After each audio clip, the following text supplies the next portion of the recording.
Nama saya Aprina Nurdewanti dari Prodi Penerbitan kelas 2C di Politeknik Negeri Media Kreatif Jakarta. Saya akan menjelaskan tentang filosofi editing dari mata kuliah dasar-dasar penyuntingan.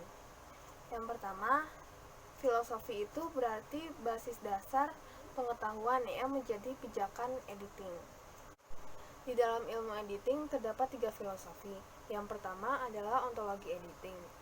Di sini berisikan hakikat dari sesuatu yang di dalamnya terdapat definisi, keberadaan, lalu beberapa pertanyaan seperti apa, kenapa, siapa, dan juga landasan dasar serta tujuan.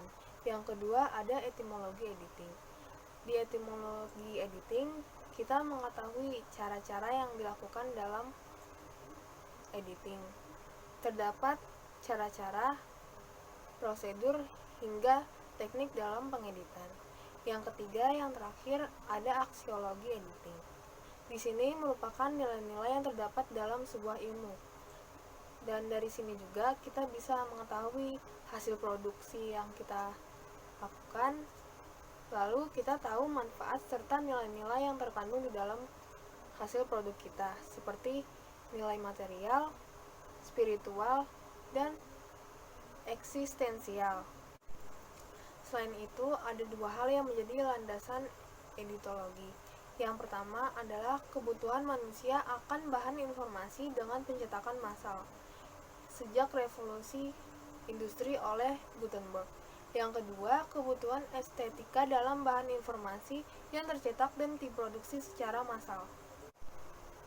Kemudian ada tujuan dari ilmu editing, yakni mengomunikasikan ide atau gagasan para penulis atau kreator untuk pembaca secara mudah dan baik. Ada juga visi dan misi di dalam dunia editoriologi. Yang pertama ada visi. Visinya adalah melahirkan produk penerbitan yang berkualitas.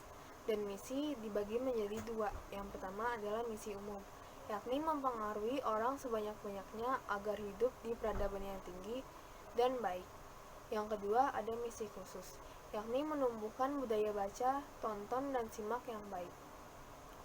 Penting dalam menjaga peradaban, karena literasi sekarang sudah tidak begitu marak lagi.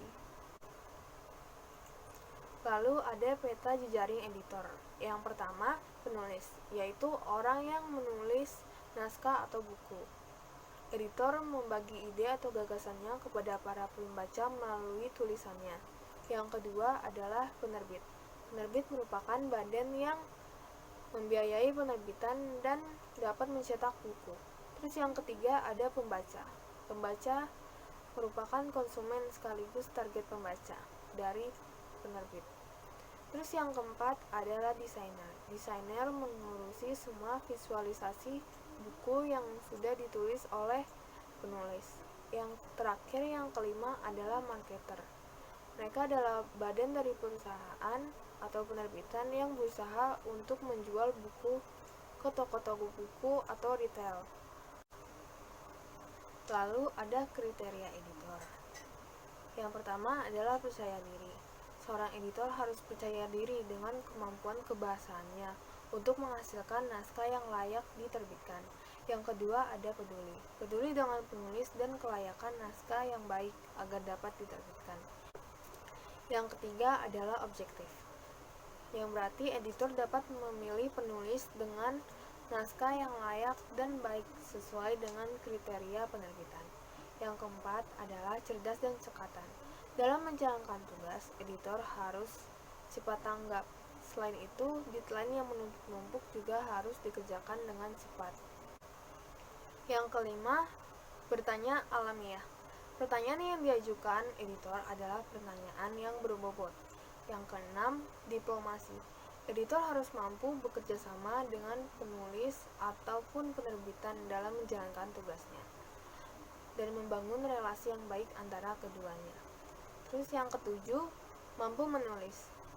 Pengedit juga butuh kemampuan menulis agar tulisan menjadi layak dan baik untuk dipublikasikan. Yang kedelapan, memiliki selera humor. Sikap ramah tamah terhadap rekan kerja juga harus dibutuhkan, tidak selalu serius dalam bekerja, tergantung dengan situasi yang ada. Yang terakhir adalah kompetensi pengembangan karir seorang editor. Hal ini mengacu pada kriteria seorang editor tadi.